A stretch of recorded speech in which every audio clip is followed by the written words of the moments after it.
É luta. Dor. Sofredores. Experiência. Eu me coloco como revolucionista.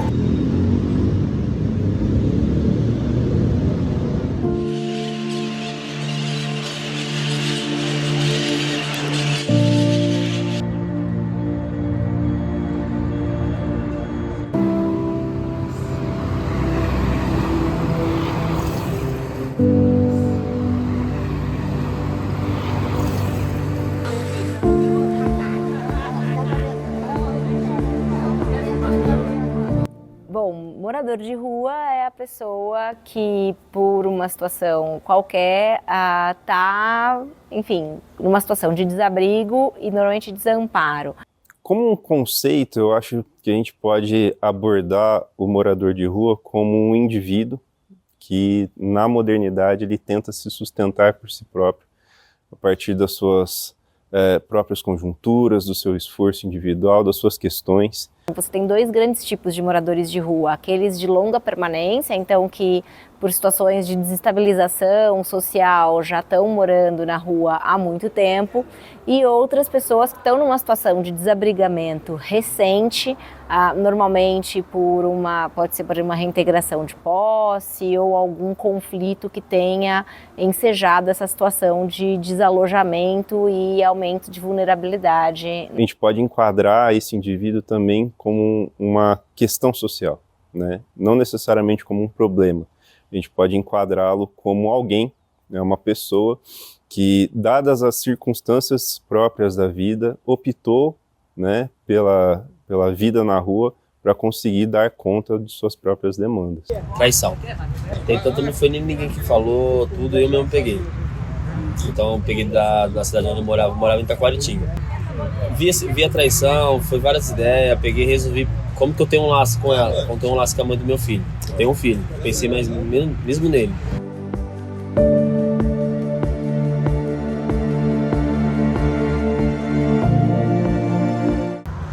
Liberdade.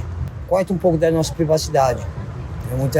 Pega muito no pé, não sabe lidar com o filho, não sabe dialogar, não sabe preparar o psicológico do filho para o mundo. Então acontece do quê? Vai acabar educando o filho com rebeldia, com falta de educação, com ignorância. Então tudo isso aí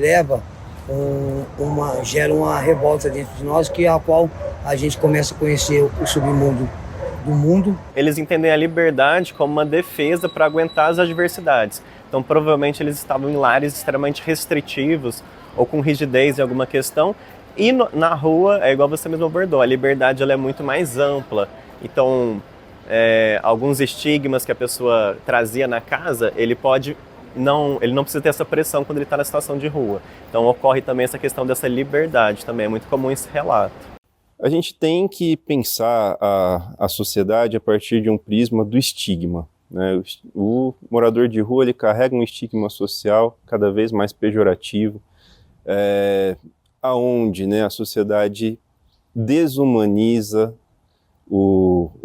a pessoa do morador de rua, tira dele, né, essa condição de cidadão e de sujeito, e enxerga essa pessoa como alguém que é desfavorecido, alguém que não conseguiu atingir os seus objetivos em vida, alguém que também representa um problema social. O problema muitas vezes ele é entendido, mas a resposta que é dada, a gente erra no remédio, vamos colocar assim. A resposta que é dada, no geral, ela é higienista, que é essas pessoas elas incomodam visualmente, ver a situação dessas pessoas incomoda o cidadão de classe média, o cidadão comum. Minha vida na rua, tirando a diversidade de dificuldade em termos de época de frio, alimentação, a gente vive bem, porque até mesmo tem uma assistência, né, do pessoal que vem dar uma assistência social para nós. Isso aí ajuda bastante, que é aqui fora onde eu vivo, aí a gente acaba se adaptando. Você via basicamente mais liberdade na rua do que em casa. Correto. E quando a gente continua atuando sob o trauma, o corpo, o organismo, o cérebro entra num modo de defesa, que ele não consegue mais raciocinar e refletir e perpassar aquelas questões. Então ele começa a generalizar que a vida dele tem que ser aquela situação. A população, que a gente fala, população em situação de rua, é de fato uma população muito invisibilizada pelas pessoas, pelos cidadãos, pelos gestores públicos, pela sociedade em geral, né? Isso faz com que haja uma violação sistemática de direitos dessas pessoas. Rogai por nós, pecadores, agora e na hora de nossa morte. Quando eu perdi meu emprego, eu não tive mais condições de pagar o aluguel, porque eu não conseguia outro trabalho devido à pandemia, né? Aí eu vim para a rua, tive que abandonar tudo, vim para a rua e trabalhando na reciclagem. A falta de oportunidade de trabalho, as pessoas te julgam muito pela aparência, não pelo seu currículo. Eu já fui chamado para várias empresas, as pessoas chegam na hora da entrevista, a pessoa te vê a aparência e te contrata. Uma pessoa que tem situação de rua, quando ela procura um emprego, pelo fato dela não ter um comprovante de endereço, por exemplo, isso já afeta em grandes partes dela conseguir um serviço ou um emprego formal. A falta de oportunidades e a invisibilização dessas pessoas é um fator que continua a manter certas pessoas em situação de rua. Aí eu caí para a rua, fiquei na decadência. Aí não tenho assim como chegar numa padaria, preciso perder meu dente, né?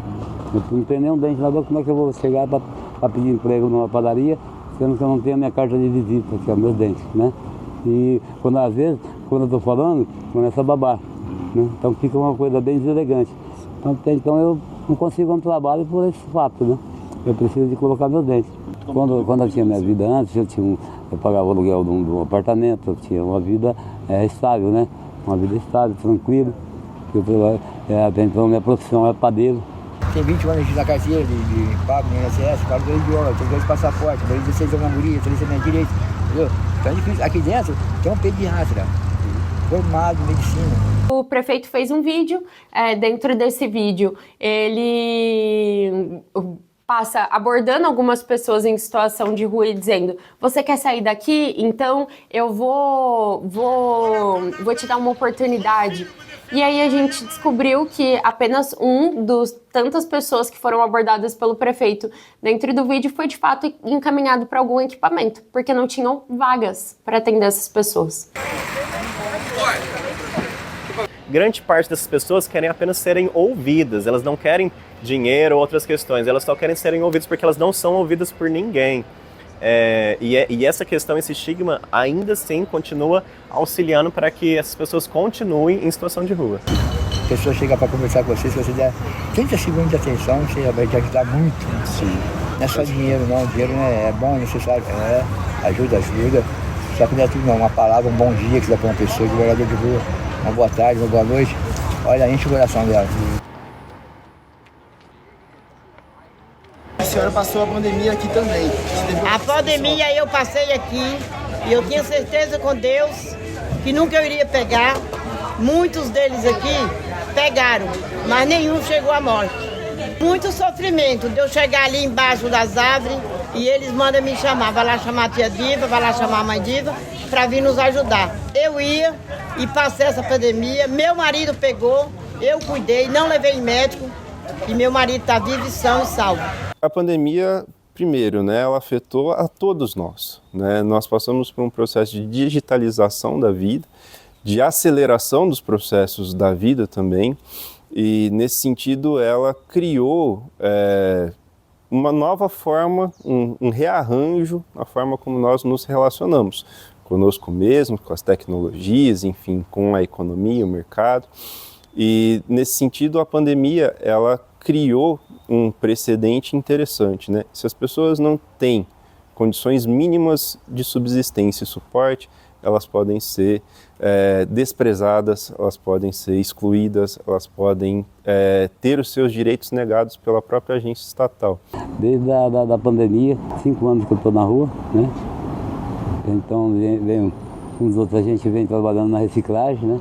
Que é o trabalho que a gente conseguiu para poder não passar necessidade, na verdade. E é o trabalho nosso que nós temos feito. E a vida da rua não presta, sabe? Não presta porque você encontra muita gente ruim no seu trajeto.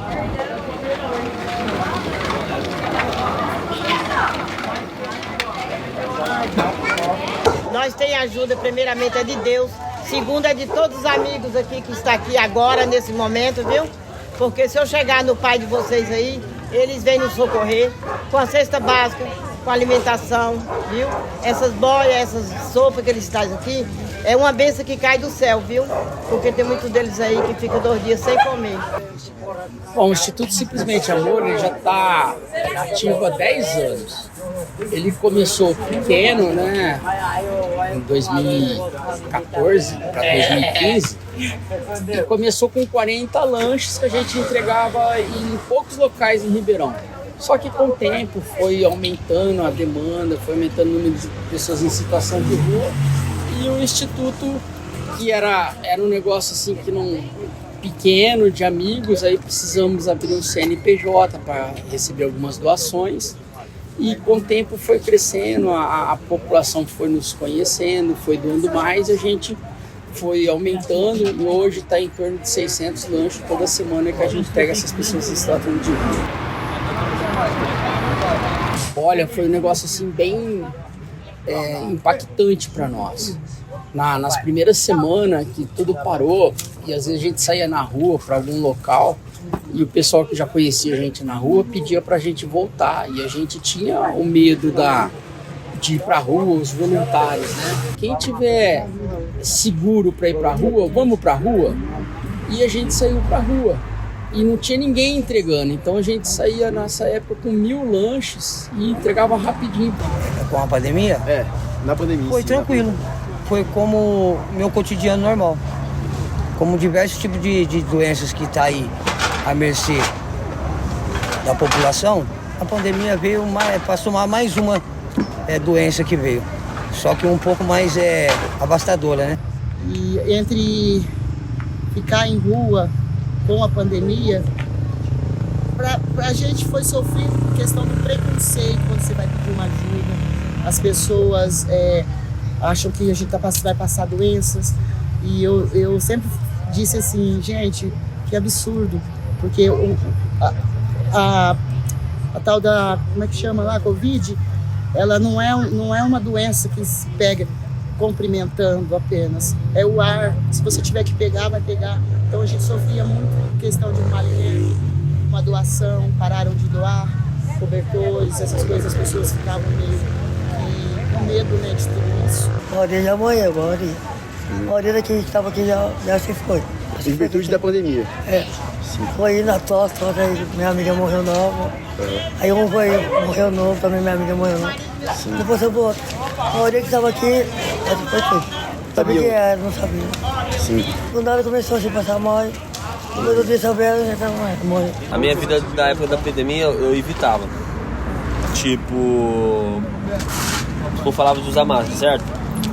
Se eu falar que eu usei, eu tô mentindo.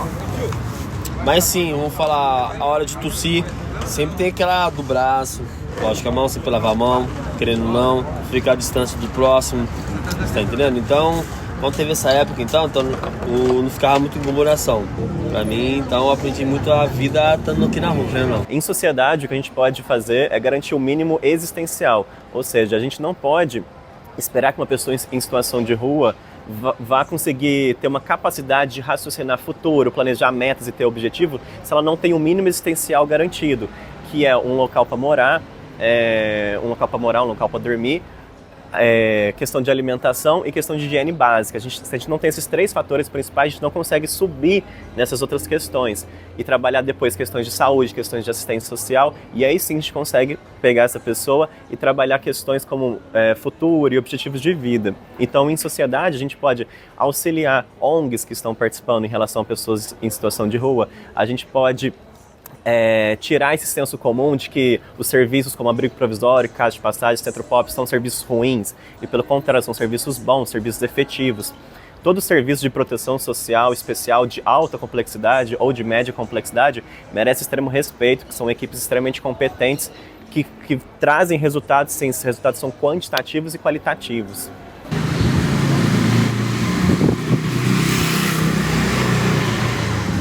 A pandemia intensificou ainda mais a questão traumática para essas pessoas. Então são pessoas que já têm uma hiperatividade e ficam muito preocupados com o que pode acontecer com eles. Porque quando você vive na rua, você tem que ficar tenso o tempo todo, porque qualquer coisa pode acontecer com você. Eu estou aqui em Ribeirão Preto faz 16 anos, que eu vim aqui realizar o sonho do meu pai, que ele era um cortador de cana, o Antônio Jorge Barbosa, que Deus o tenha num bom lugar, que ele morreu do corona. Meu pai morreu, o meu marido também morreu. Eu tive 2 velórios ao mesmo tempo. Assim. É comum pessoas que, após experiências muito traumáticas envolvendo o luto, acabam tornando pessoas em situação de rua devido à ruptura familiar. Então, aquele único elo familiar que a pessoa tinha, quando foi rompido, ele se vê na necessidade de sair daquela casa. Não vou culpar a minha mãe, a droga, eu vou culpar eu mesma por ser covarde de ter perdido a guarda da minha filha quando ela tinha 2 anos de idade. Meu pai, quando veio aqui para Ribeirão Preto, que ele era um cortador de cana, enfim, eu consegui uma casa, consegui emprego, mudei de vida, mas a maldição da cocaína fez que eu me afastasse da minha família. Tanto meu pai, que eu vim aqui para Ribeirão Preto,